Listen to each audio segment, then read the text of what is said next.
آپ صلی اللہ علیہ وسلم نے فرمایا کہ لا تقوم الساعة حتى تقتتل فئتان عظیمتان تكون بینہما مختلط عظیمہ ودعواہما واحدہ، کہ قیامت اس وقت تک قائم نہیں ہوگی جب تک کہ دو بڑے گروہ، دو بڑی جماعتیں آپس میں لڑ نہ لیں اور ان کے درمیان زبردست لڑائی ہوگی، زبردست خون ریزی ہوگی، ودعواہما واحدہ، حالانکہ ان کا دعویٰ، دونوں کا دعویٰ ایک ہوگا، یعنی دونوں کا دعویٰ ایک ہوگا، دونوں مسلمان ہوں گے، دونوں اسلام میں شامل ہوں گے، داخل ہوں گے، اور دونوں اللہ کو ماننے والے، رسول اللہ پر ایمان لانے والے ہوں گے، لیکن ان کے درمیان زبردست جنگ ہوگی۔ اس حدیث سے ثابت ہوتا ہے، یہ حدیث صحیح بخاری کی ہے جو میں نے ابھی آپ کے سامنے رکھی ہے، وہ صحیح بخاری کی روایت ہے کتاب الفتن کی، حضرت ابو ہریرہ رضی اللہ عنہ روایت کرتے ہیں، اور حدیث نمبر ہے 7121۔ تو اس طرف اشارہ فرمایا، اور یہ سن 36 ہجری میں آپ صلی اللہ علیہ وسلم کی یہ پیشن گوئی بھی بالکل صحیح ثابت ہوئی، اور اس جنگ کو بھی اللہ کے نبی صلی اللہ علیہ وسلم نے قیامت کی نشانیوں میں سے گنوایا۔ یہاں پر ایک بات کی میں مزید وضاحت کرنا چاہتا ہوں، صحابہ کرام رضی اللہ عنہم اجمعین کے درمیان جو جنگیں ہوئی ہیں انہیں ہم مشاجرات صحابہ کہتے ہیں، ان کے درمیان جو اختلافات ہوئے، تو ان کے متعلق اہل السنت والجماعت کا کیا نظریہ ہے، اسے ہمیں سمجھ لینا چاہیے، کیا موقف ہے۔ یاد رکھیے ہمارا یہ عقیدہ ہے کہ انبیاء علیہ الصلوۃ والسلام کے بعد انسانوں میں افضل ترین جو جماعت ہے وہ صحابہ کرام کی جماعت ہے، اور اللہ اور اس کے رسول صلی اللہ علیہ وسلم کی اطاعت اور ان کی اتباع کرنے میں تمام انسانوں میں سب سے اعلیٰ، سب سے نیک، سب سے تیزی کرنے والے اتباع کرنے میں صحابہ کرام ہی ہے، خیر میں سبقت لے جانے والے صحابہ کرام ہی ہے، اور انہی کی خدمات کا نتیجہ ہے کہ دین آج ہم تک پہنچا ہے، اور انہی کی قربانیوں کا نتیجہ ہے کہ اللہ تعالیٰ نے اس دین کو غلبہ عطا کیا۔ تو صحابہ کرام کے درمیان جو کچھ بھی اختلافات ہوئے، جو کچھ بھی جنگیں ہوئی ہیں، ان کے متعلق اہل السنت والجماعت کا یہ متفقہ موقف ہے کہ ہم سکوت اختیار کریں، خاموشی اختیار کریں، یعنی ہم 1400 سال بعد آ کر ہماری اور آپ کی کوئی حیثیت نہیں ہے کہ اس جماعت کی نیتوں پر ہم حملہ کریں، ہم فیصلہ کریں کہ بھئی یہ 100% غلط ہے اور یہ 100% صحیح ہے، ہمیں یہ اختیار نہیں دیا گیا، بلکہ ہمیں اپنے ایمان کی حفاظت کرنی ہے، اور ہم کسی فتنے میں مبتلا ہو جائیں اس سے بچنے کے لیے ہمیں چاہیے کہ صحابہ کرام کے متعلق اپنی زبان کو بند رکھیں۔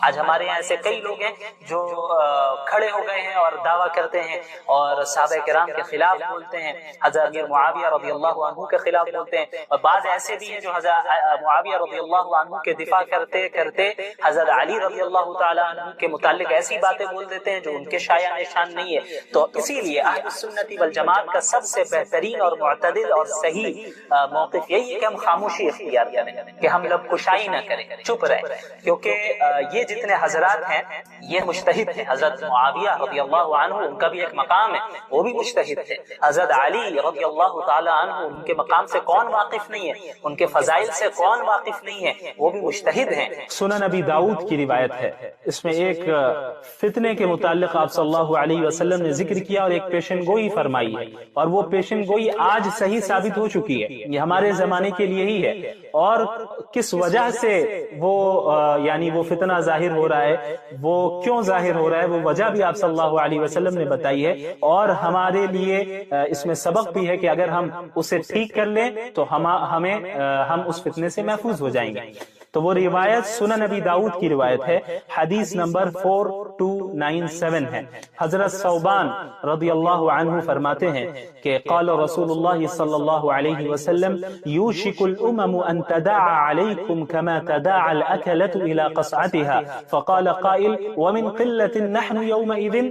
آپ صلی اللہ علیہ وسلم نے فرمایا کہ وہ زمانہ قریب ہے کہ تمام قومیں، تمام امتیں یعنی اسلام دشمن امتیں سب ایک دوسرے کو اس طرح تم پر ٹوٹ پڑنے کے لیے دعوت دیں جس طرح کھانے والے ایک برتن کی طرف تمام لوگوں کو دعوت دیتے ہیں، یعنی ایک برتن ہے، ایک پلیٹ ہے، اس میں کھانا ہے، تو اسے کھانا کھانے کے لیے لوگ ایک دوسرے کو دعوت دیتے ہیں کہ آپ بھی آئیے، آپ بھی آئیے، اور چاروں طرف سے لوگ بیٹھ جاتے ہیں اور اس پلیٹ پر، اس کھانے پر چاروں طرف سے حملہ کیا جاتا ہے۔ تو وہ زمانہ قریب ہے کہ جس طرح لوگ ایک دوسرے کو کھانے کی لگن کی طرف یا برتن کی طرف دعوت دیتے ہیں اور چاروں طرف سے بیٹھ کر حملہ کرتے ہیں اس کھانے پر اور کھاتے ہیں، وہ زمانہ قریب ہے کہ لوگ اسی طرح اور تمام امتیں اس امت کو مٹانے کے لیے، اس امت کو ختم کرنے کے لیے، اس امت کو ذلیل اور رسوا کرنے کے لیے، اس امت کو مغلوب کرنے کے لیے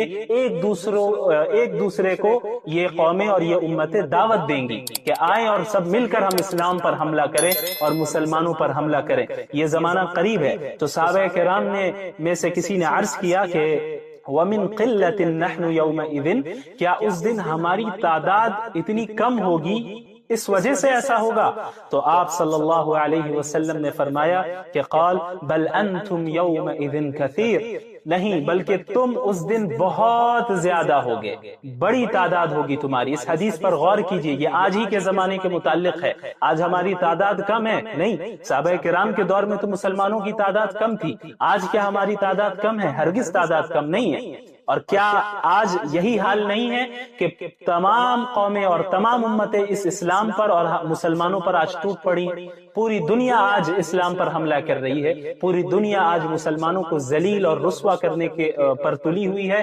پوری دنیا میں اسلام اور مسلمانوں کو صرف بدنام کیا جاتا ہے، کبھی انہیں ٹیررسٹ کہہ دیا جاتا ہے، کبھی ایکسٹریمسٹ کہہ دیا جاتا ہے، کبھی کہہ دیا جاتا ہے کہ یہ بیکورڈ ہے، کبھی کچھ کہہ دیا جاتا ہے، کبھی کچھ کہہ دیا جاتا ہے، کبھی داڑھی پر اعتراض ہوتا ہے، کبھی حجاب پر اعتراض ہوتا ہے، کبھی طلاق کے مسئلے پر اعتراض ہوتا ہے، کبھی دیگر مسائل پر اعتراض ہوتا ہے۔ تو یہ آج کا دور ہے کہ جب پوری دنیا آج اسلام اور مسلمانوں کے خلاف کام کر رہی ہے، اور بالکل اسی طرح پوری دنیا اسلام پر ٹوٹ پڑی ہے جس طرح کھانے والے چاروں طرف سے برتن پر ٹوٹ پڑتے ہیں۔ تو صحابہ کرام نے عرض کیا کہ کسی نے سوال کیا اللہ کے نبی صلی اللہ علیہ وسلم سے، کیا ہماری تعداد اس دن اتنی کم ہوگی، اس وجہ سے ایسا ہوگا؟ تو آپ صلی اللہ علیہ وسلم نے فرمایا کہ نہیں، تمہاری تعداد بہت زیادہ ہوگی۔ اور آج ہماری تعداد کتنی زیادہ ہے؟ فاسٹسٹ گروئنگ ریلیجن اگر کوئی ہے تو وہ اسلام ہے۔ سب سے تیزی سے کے ساتھ جو مذہب پھیل رہا ہے پوری دنیا میں وہ اسلام ہے۔ ہمارے یہاں تعداد کی کمی نہیں ہے، لیکن آپ صلی اللہ علیہ وسلم نے آگے کیا فرمایا، اس پر غور کیجئے، وَلَكِنَّكُمْ غُثَاءٌ كَغُثَاءِ السَّيْلِ، لیکن تمہاری تعداد تو بہت زیادہ ہوگی لیکن تم سیلاب کے کوڑے کرکٹ کی طرح ہوگے۔ جب کوئی سیلاب آتا ہے تو ساتھ میں کوڑے کرکٹ کو بھی لیتا آتا ہے، تو اس کوڑے کرکٹ کی کوئی حیثیت اور اہمیت نہیں ہوتی، وہ بے جان چیز ہوتی ہے، بے وزن چیز ہوتی ہے، اس سے کوئی نفع نہیں پہنچ سکتا۔ تو لہٰذا آپ صلی اللہ علیہ وسلم نے فرمایا کہ تم بھی اسی طرح ہو گئے ہوگے، یعنی تمہاری حیثیت نہ اللہ کے نزدیک کچھ ہوگی، نہ ہی دنیا والوں کے نزدیک تمہاری کوئی حیثیت ہوگی۔ اور آپ صلی اللہ علیہ وسلم نے فرمایا وَلَيَنزِعَنَّ اللَّهُ مِن صُدُورِ عَدُوِّكُمُ الْمَهَابَةَ مِنْكُمْ، اور اللہ تعالیٰ تمہارے دشمنوں کے دلوں سے تمہارا خوف، تمہارا رعب اور تمہاری ہیبت کو نکال دے گا، یعنی دشمن تم سے ڈریں گے نہیں۔ اور آج یہی حال ہے، پوری دنیا کو اسلام سے کوئی ڈر تھوڑی ہے، کیونکہ ہمارے پاس کچھ ہے ہی نہیں۔ جب تک خلافت عثمانیہ کا قیام تھا تو پھر بھی بہرحال ایک ڈر تھا، اگرچہ وہ خلافت عثمانیہ خلافت راشدہ نہیں تھی، وہ خلافت اگرچہ ملوکیت تھی، لیکن اس کے باوجود خلافت کا ایک ڈھانچہ کھڑا تھا، اور اس ڈھانچے سے ہی پوری دنیا کو تکلیف تھی، اور اس ڈھانچے سے ہی پوری دنیا بہرحال ڈرتی تھی۔ تو سازش کی گئی اور اس کے بعد خلافت عثمانیہ کو ختم کیا گیا۔ زیادہ دن نہیں ہوئے، ابھی 100 سال بھی نہیں ہوئے، تو خلافت عثمانیہ کو ختم کیا گیا، اور خلافت عثمانیہ کے ختم ہونے کے بعد سب سے زیادہ مسلمان پوری دنیا میں ذلیل ہوئے۔ اتنی ذلت پوری تاریخ میں مسلمانوں کو نہیں ہوئی، اتنا نقصان جتنا خلافت عثمانیہ کے زوال کے بعد ہوا، جو ابھی 100 سال بھی نہیں ہوئے اس کے یعنی سقوط کو، مسلمانوں کو جتنا نقصان ہوا اتنا پہلے پچھلی تاریخ میں نہیں ہوا۔ تو اس حدیث کو پڑھ کر ایسا معلوم ہوتا ہے کہ گویا شاید اسی صدی کے لیے آپ صلی اللہ علیہ وسلم نے فرمایا۔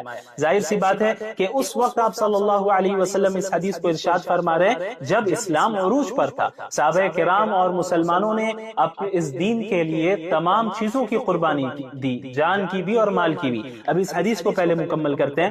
آپ صلی اللہ علیہ وسلم نے فرمایا کہ تمہارے دشمنوں کے دلوں سے اللہ تعالیٰ تمہارا خوف، رعب اور ہیبت کو نکال دے گا۔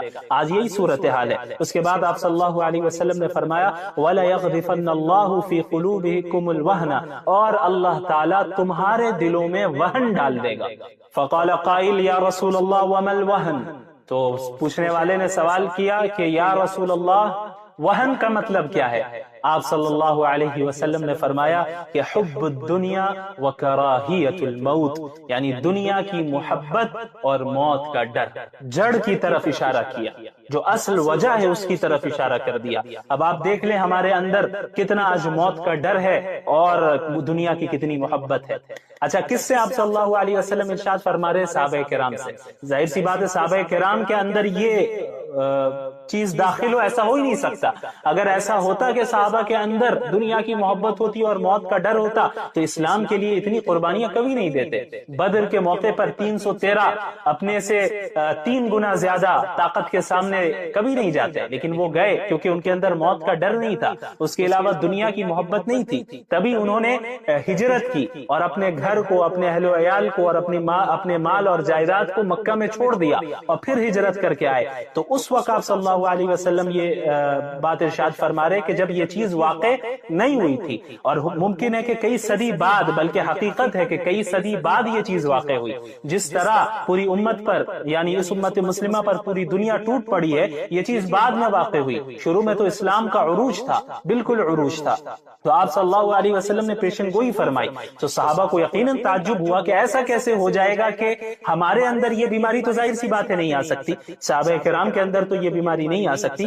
تو انہیں یہ چیز، اس چیز نے سوچ میں ڈالا کہ آخر کیا وجہ ہو سکتی ہے۔ یعنی یہ تو ان کو یقین تھا کہ آپ صلی اللہ علیہ وسلم جو فرما رہے یہ تو ہونا ہے، لیکن وہ یہ سوچنے لگے کہ آخر وجہ کیا ہوگی، ایسا کیوں ہوگا؟ کیونکہ اب تک تو اللہ ہماری مدد کر رہا ہے، ہم نے اللہ کے لیے قربانیاں دی ہیں اور ہم اب اخلاص کے ساتھ اللہ کے نبی صلی اللہ علیہ وسلم کے ساتھ جڑے ہوئے ہیں، تو ہمیں فتح تو حاصل ہو رہی ہے۔ لیکن پوری دنیا مسلمانوں پر ٹوٹ پڑے گی اور آپ صلی اللہ علیہ وسلم فرما رہے ہیں کہ تم سیلاب کے کوڑے کرکٹ کی مانند ہو جاؤ گے، تو اس کی وجہ کیا ہے؟ تو انہوں نے یہی سوچا ہوگا، یہی سوچا جیسا کہ سوال سے ہمیں معلوم ہوتا ہے کہ بھائی باطنی خرابی مسلمانوں کے اندر ہو، یہ تو ہم تصور نہیں کریں گے، لیکن ممکن ہے کہ یہ دنیا دار الاسباب ہے اور اس میں یہاں پہ جس کے پاس زیادہ طاقت ہوتی ہے، زیادہ تعداد ہوتی ہے، تو وہ غالب آ جاتی ہے وہ جماعت عام طور پر عموماً، کیونکہ دار الاسباب ہے۔ تو ممکن ہے کہ مسلمانوں کی جو یہ صورتحال مستقبل میں ہوگی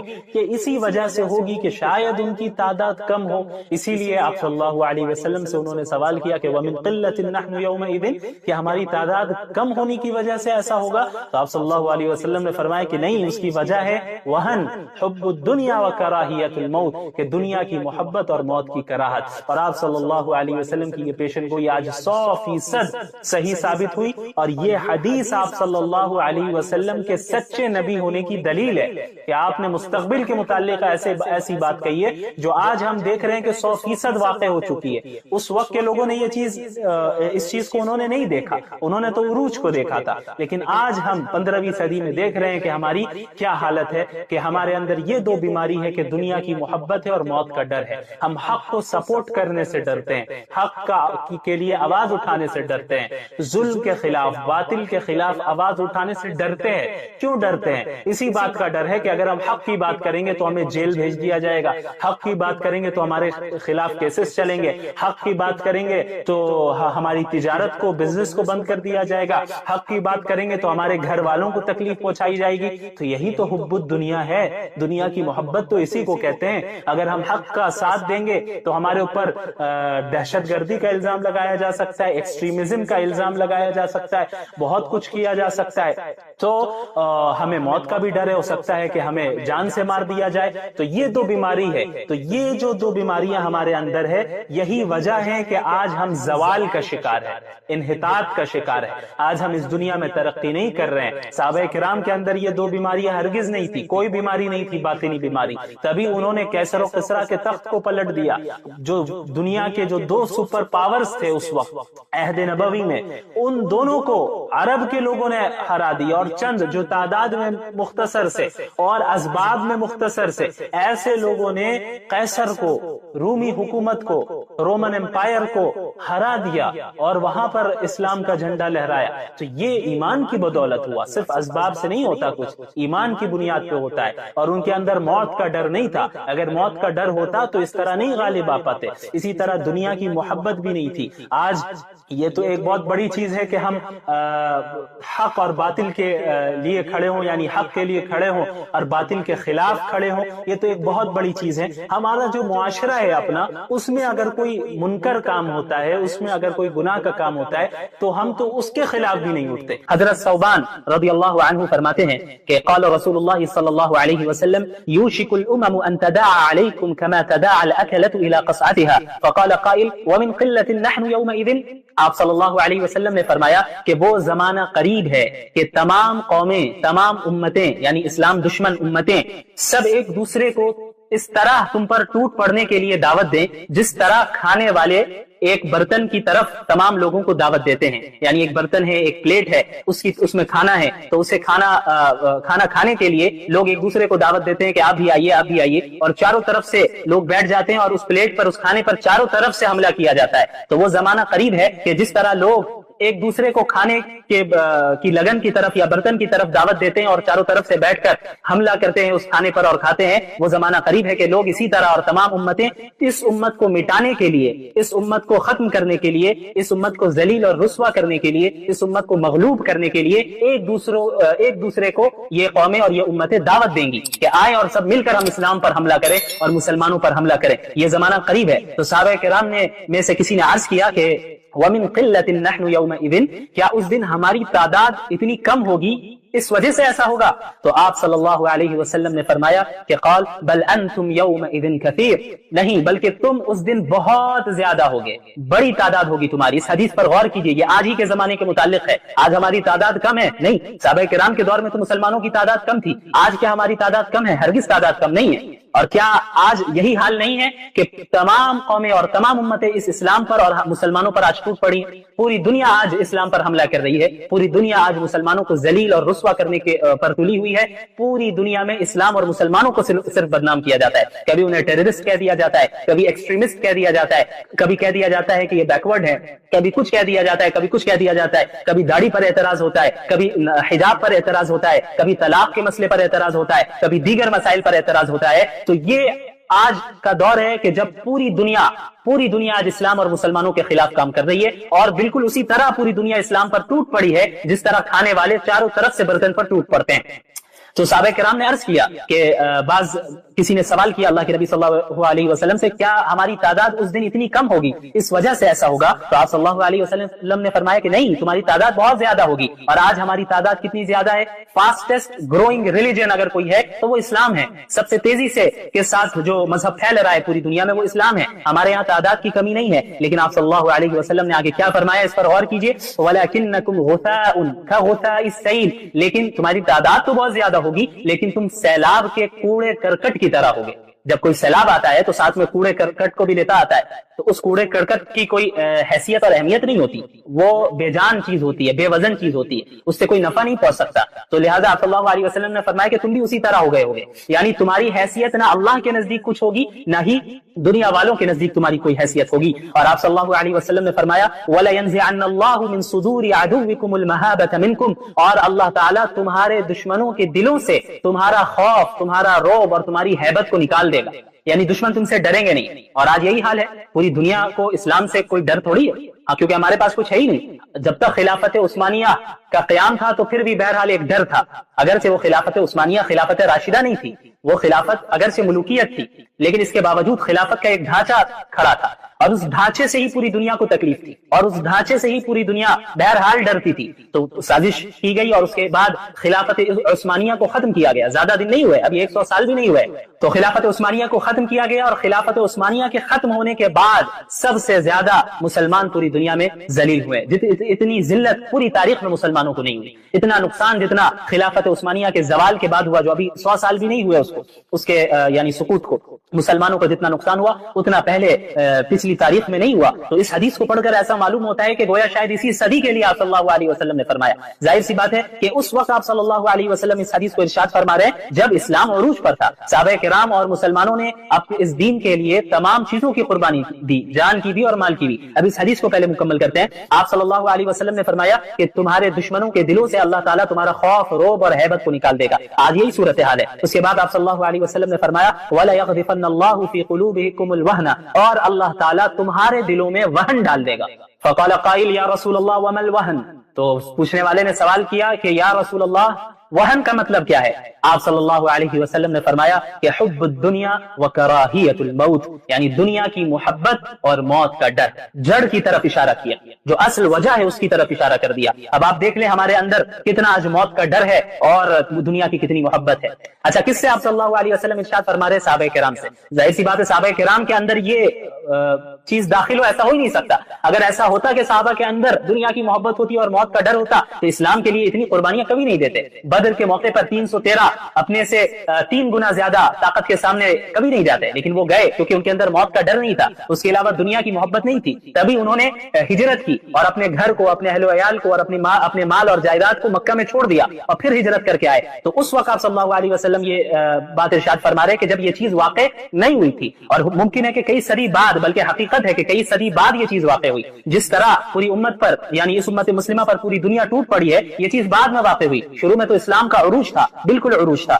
تو آپ صلی اللہ علیہ وسلم نے پیشن گوئی فرمائی. تو صحابہ کو یقیناً تعجب ہوا کہ ایسا کیسے ہو جائے گا کہ ہمارے اندر یہ بیماری تو ظاہر سی بات ہے نہیں آ سکتی, صحابہ کرام کے اندر تو یہ بیماری نہیں آ سکتی. تو انہیں یہ چیز, اس چیز نے سوچ میں ڈالا کہ آخر کیا وجہ ہو سکتی ہے. یعنی یہ تو ان کو یقین تھا کہ آپ صلی اللہ علیہ وسلم جو فرما رہے یہ تو ہونا ہے, لیکن وہ یہ سوچنے لگے کہ آخر وجہ کیا ہوگی, ایسا کیوں ہوگا, کیونکہ اب تک تو اللہ ہماری مدد کر رہا ہے, ہم نے اللہ کے لیے قربانیاں دی ہیں اور ہم اخلاص کے ساتھ اللہ کے نبی صلی اللہ علیہ وسلم کے ساتھ جڑے ہوئے ہیں, تو ہمیں فتح تو حاصل ہو رہی ہے, لیکن پوری دنیا مسلمانوں پر ٹوٹ پڑے گی اور آپ صلی اللہ علیہ وسلم فرما رہے ہیں کہ تم سیلاب کے کوڑے کرکٹ کی مانند ہو جاؤ گے. تو اس کی وجہ کیا ہے؟ تو انہوں نے یہی سوچا ہوگا, یہی سوچا جیسا کہ سوال سے ہمیں معلوم ہوتا ہے کہ بھئی باطنی خرابی مسلمانوں کے اندر ہو, یہ تو ہم تصور نہیں کریں گے, لیکن ممکن ہے کہ یہ دنیا دار الاسباب ہے اور اس میں یہاں پہ جس کے پاس زیادہ طاقت ہوتی ہے, زیادہ تعداد ہوتی ہے, تو وہ غالب آ جاتی ہے وہ جماعت عام طور پر عموماً, کیونکہ دار الاسباب ہے. تو ممکن ہے کہ مسلمانوں کی جو یہ صورتحال مستقبل میں ہوگی یہ اسی وجہ سے ہوگی کہ شاید ان کی تعداد کم ہو. اسی لیے آپ صلی اللہ علیہ وسلم سے انہوں نے سوال کیا کہ وَمِن قِلَّةٍ نَحْنُ يَوْمَئِذٍ, کہ ہماری تعداد کم ہونے کی وجہ سے ایسا ہوگا. تو آپ صلی اللہ علیہ وسلم نے فرمایا کہ نہیں, اس کی وجہ ہے وہن, حب الدنیا وکراہیت الموت, کہ دنیا کی محبت اور موت کی کراہت. اور آپ صلی اللہ علیہ وسلم کی یہ پیشن گوئی آج 100% صحیح ثابت ہوئی, اور یہ حدیث آپ صلی اللہ علیہ وسلم کے سچے نبی ہونے کی دلیل ہے کہ آپ نے مستقبل کے متعلق ایسی بات کہی ہے جو آج ہم دیکھ رہے ہیں کہ 100% واقع ہو چکی ہے. اس وقت کے لوگوں نے اس چیز کو انہوں نے نہیں دیکھا, انہوں نے تو عروج کو دیکھا تھا, لیکن آج ہم 15ویں صدی میں دیکھ رہے ہیں کہ ہماری کیا حالت ہے, کہ ہمارے اندر یہ 2 بیماری ہے کہ دنیا کی محبت ہے اور موت کا ڈر ہے. ہم حق کو سپورٹ کرنے سے ڈرتے ہیں, حق کے لیے آواز اٹھانے سے ڈرتے ہیں, ظلم کے خلاف, باطل کے خلاف آواز اٹھانے سے ڈرتے ہیں. کیوں ڈرتے ہیں؟ اسی بات کا ڈر ہے کہ اگر ہم حق کی بات کریں گے تو ہمیں جیل بھیج دیا جائے گا, حق کی بات کریں گے تو ہمارے خلاف کیسز چلیں گے, حق کی بات کریں گے تو ہماری تجارت کو, بزنس کو بند کر دیا جائے گا, حق کی بات کریں گے تو ہمارے گھر والوں کو تکلیف پہنچائی جائے گی. تو یہی تو حب الدنیا ہے, دنیا کی محبت تو اسی کو کہتے ہیں. اگر ہم حق کا ساتھ دیں گے تو ہمارے اوپر دہشت گردی کا الزام لگایا جا سکتا ہے, ایکسٹریمزم کا الزام لگایا جا سکتا ہے, بہت کچھ کیا جا سکتا ہے. تو ہمیں موت کا بھی ڈر ہے, ہو سکتا ہے کہ ہمیں جان سے مار دیا جائے. تو یہ 2 بیماری ہے. تو یہ جو 2 بیماریاں ہمارے اندر ہے, یہی وجہ ہے کہ آج ہم زوال کا شکار ہے, انحطاط کا شکار ہے. آج ہم اس دنیا میں ترقی نہیں کر رہے ہیں. صحابہ کرام کے اندر یہ 2 بیماریاں ہرگز نہیں تھی, کوئی بیماری نہیں تھی باطنی بیماری, تبھی انہوں نے کیسر و کسرا کے تخت کو پلٹ دیا. جو دنیا کے جو 2 سپر پاورز تھے اس وقت عہد نبوی میں, ان دونوں کو عرب کے لوگوں نے ہرا دیا, اور چند جو تعداد میں مختصر سے اور اسباب میں مختصر سے ایسے لوگوں نے قیصر کو, رومی حکومت کو, رومن امپائر کو ہرا دیا اور وہاں پر اسلام کا جھنڈا لہرایا. تو یہ ایمان کی بدولت ہوا, صرف اسباب سے نہیں ہوتا, کچھ ایمان کی بنیاد پہ ہوتا ہے. اور ان کے اندر موت کا ڈر نہیں تھا. اگر موت کا ڈر ہوتا تو اس طرح نہیں غالب آ پاتے. اسی طرح دنیا کی محبت بھی نہیں تھی. آج یہ تو ایک بہت بڑی چیز ہے کہ ہم حق اور باطل کے لیے کھڑے ہوں، یعنی حق کے لیے کھڑے ہوں اور باطل کے خلاف کھڑے ہوں، یہ تو ایک بہت بڑی چیز ہے۔ ہمارا جو معاشرہ ہے اپنا، اس میں اگر کوئی منکر کام ہوتا ہے، اس میں اگر کوئی گناہ کا کام ہوتا ہے تو ہم تو اس کے خلاف بھی نہیں اٹھتے۔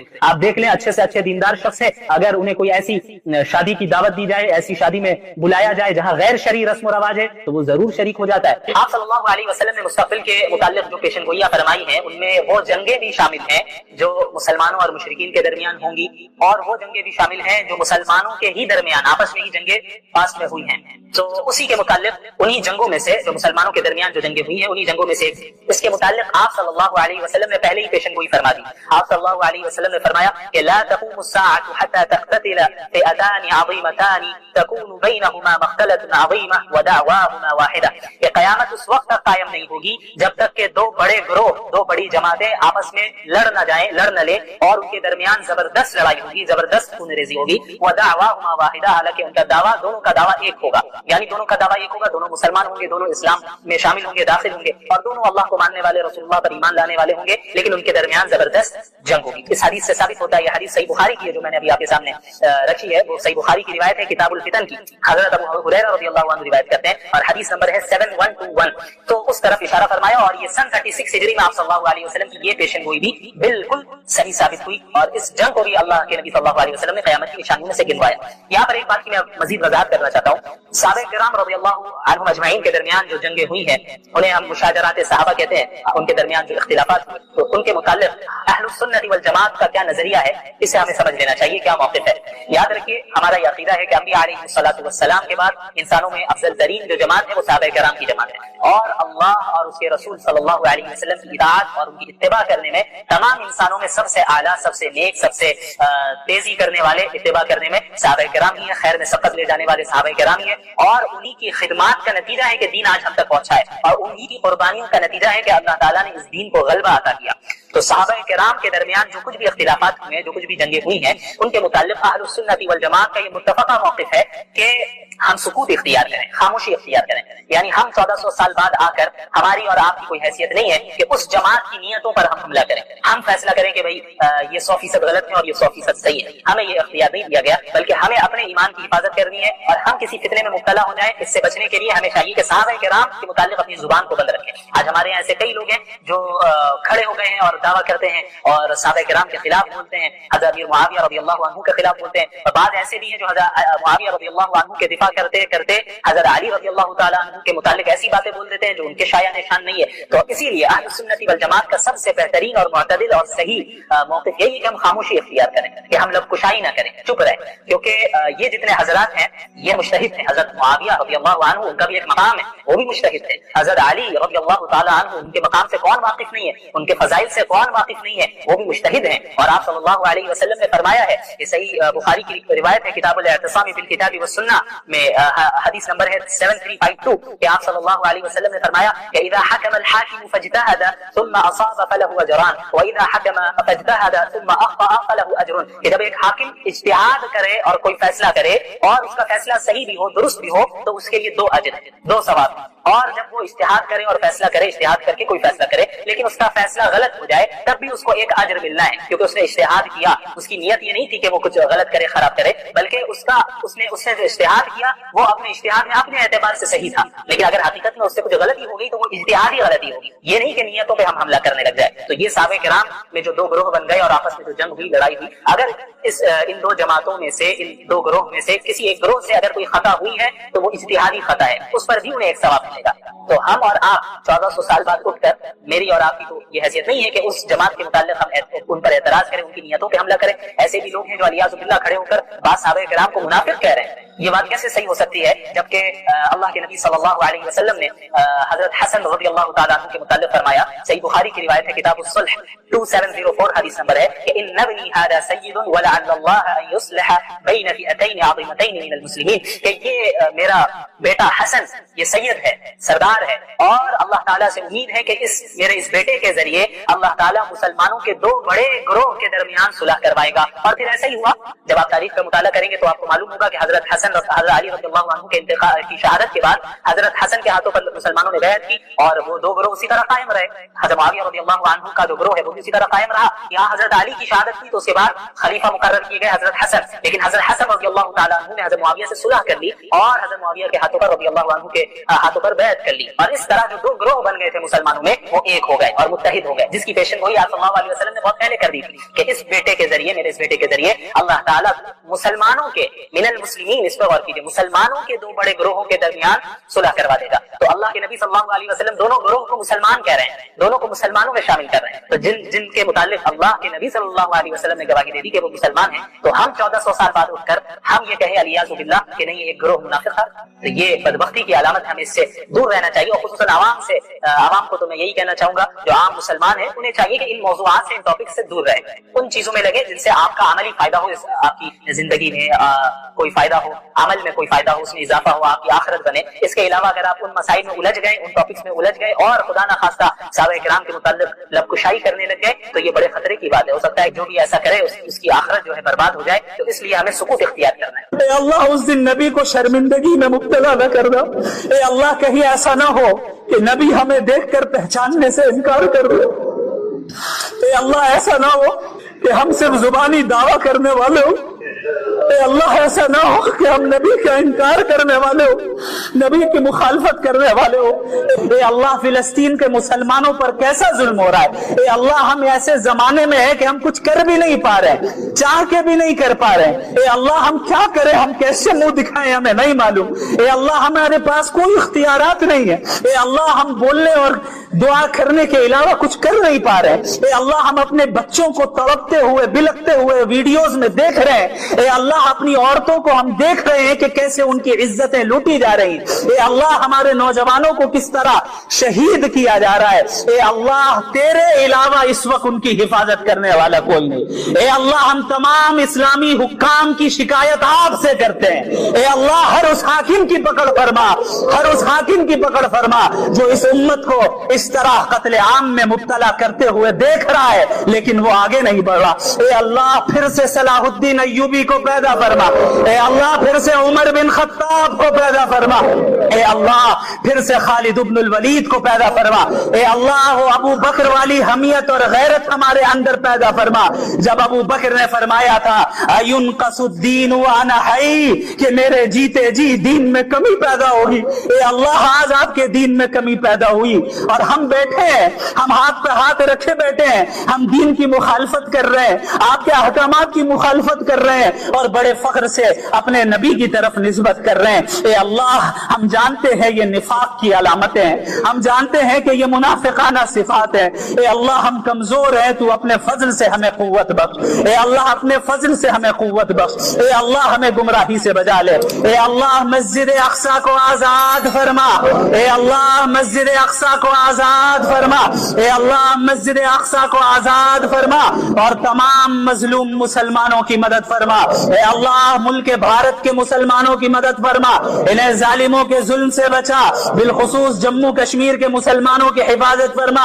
اے اللہ ہماری مساجد کی حفاظت فرما, ہمارے مدارس کی حفاظت فرما, ہمارے مراکز کی حفاظت فرما, ہمارے علماء کی حفاظت فرما, حق گوئی کرنے والوں کی حفاظت فرما. اے اللہ حق گوئی کرنے والوں کی حفاظت فرما. اے اللہ ہمارے پاس اسباب نہیں ہے, ہمارے پاس اقتدار نہیں ہے, ہمارے پاس قوت نہیں ہے, لیکن پھر بھی جو ہم ٹوٹی پھوٹی خدمت انجام دے پاتے ہیں وہ صرف اسی بھرم میں دے پاتے ہیں کہ تیری مدد اور تیری حفاظت ہمیں حاصل ہے. اے اللہ تو ہماری لاج رکھ لینا. اے اللہ قیامت کے دن جب نبی کریم صلی اللہ علیہ وسلم کے سامنے اس صدی کے مسلمانوں کو لایا جائے گا, اے اللہ اس دن نبی کو رسوا نہ کرنا.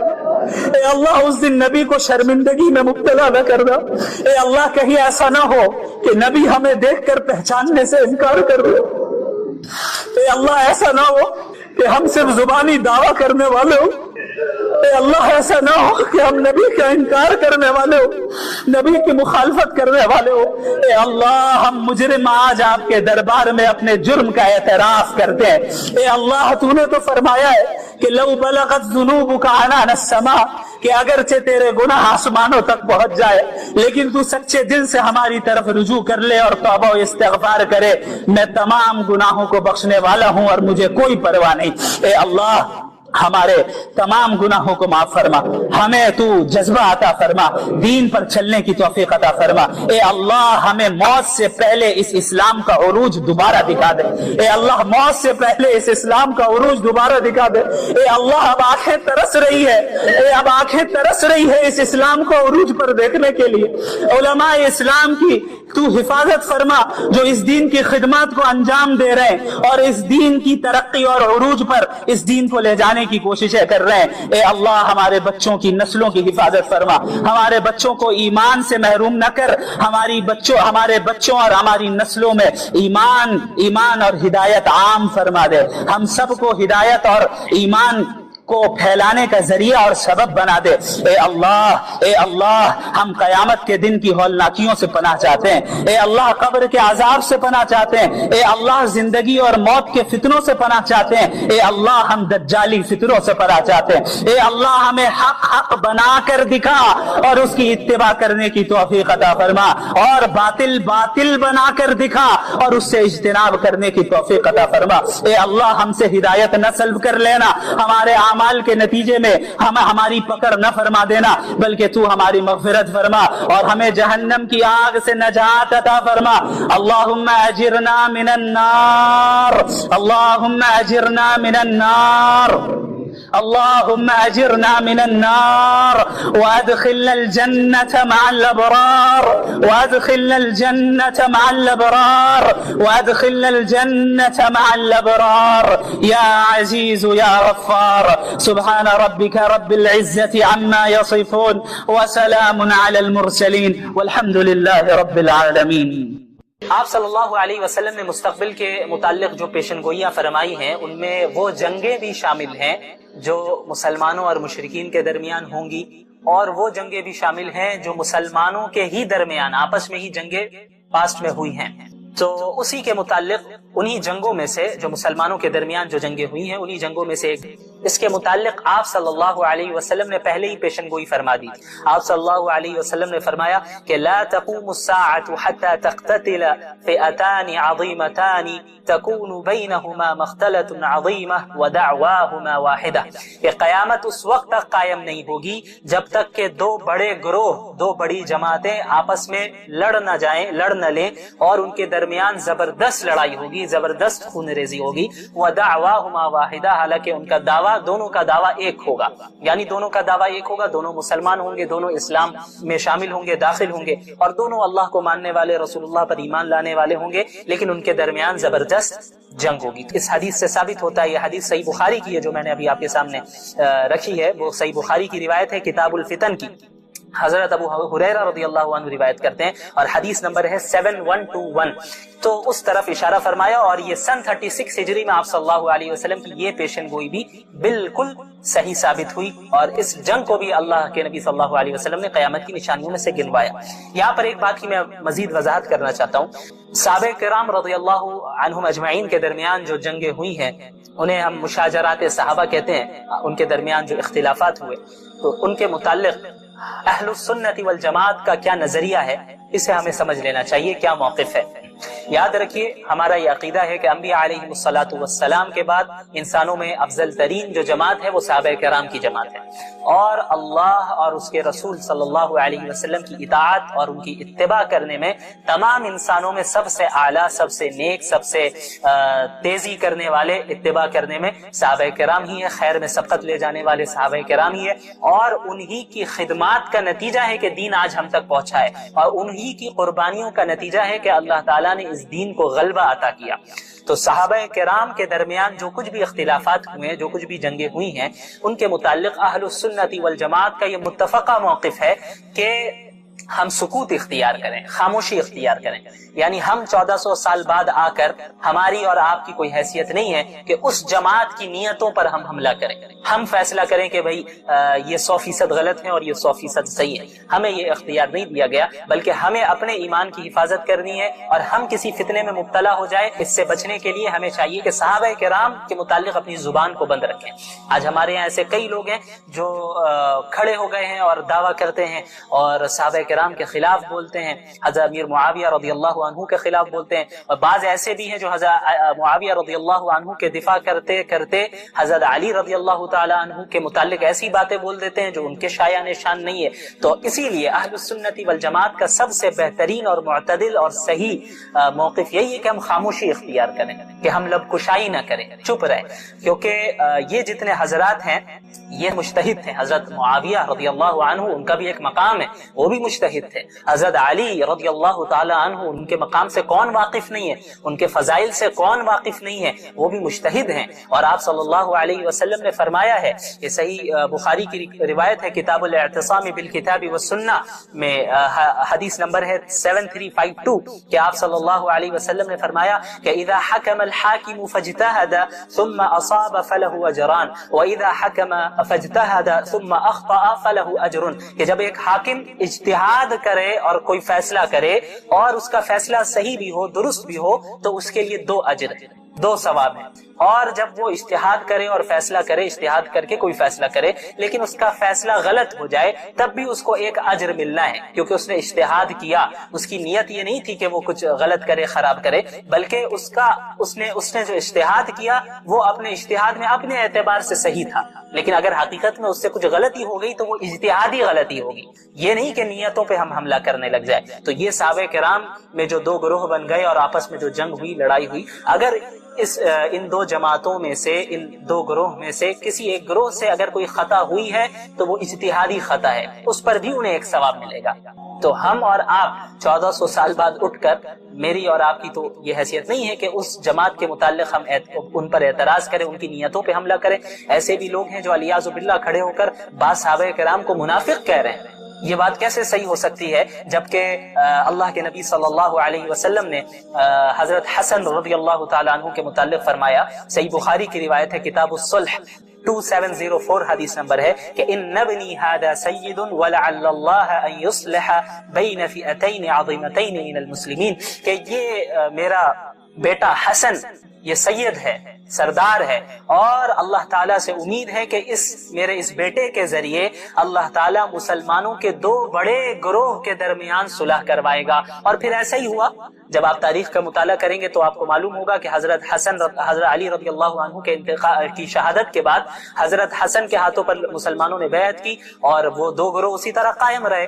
حضرت معاویہ رضی اللہ عنہ کا جو گروہ ہے وہ بھی اسی طرح قائم رہا. یہاں حضرت علی کی شہادت ہوئی تو اس کے بعد خلیفہ مقرر کیے گئے حضرت حسن، لیکن حضرت حسن رضی اللہ تعالی عنہ نے حضرت معاویہ سے صلح کر لی اور حضرت معاویہ کے ہاتھوں پر رضی اللہ عنہ کے ہاتھوں پر بیعت کر لی. اور اس طرح جو 2 گروہ بن گئے تھے مسلمانوں میں وہ 1 ہو گئے اور متحد ہو گئے، جس کی پیشن گوئی آپ صلی اللہ علیہ وسلم نے بہت پہلے کر دی تھی کہ اس بیٹے کے ذریعے، میرے اس بیٹے کے ذریعے اللہ تعالیٰ مسلمانوں کے من المسلمین، اس پہ غور کیجئے، مسلمانوں کے 2 بڑے گروہوں کے درمیان صلح کروا دے گا. تو اللہ کے نبی صلی اللہ علیہ وسلم دونوں گروہ کو مسلمان کہہ رہے ہیں، دونوں کو مسلمانوں میں شامل کر رہے ہیں. تو جن کے متعلق اللہ کے نبی صلی اللہ علیہ وسلم نے گواہی دے دی کہ وہ مسلمان ہیں، تو ہم 1400 سال بعد اٹھ کر ہم یہ کہیں علیاذ باللہ کہ نہیں ایک گروہ منافق تھا، تو یہ بدبختی کی علامت ہے. ہمیں اس سے دور رہنا چاہیے. اور خصوصاً عوام کو تو میں یہی کہنا چاہوں گا جو عام مسلمان ہیں، انہیں چاہیے کہ ان موضوعات سے، ان ٹاپک سے دور رہیں،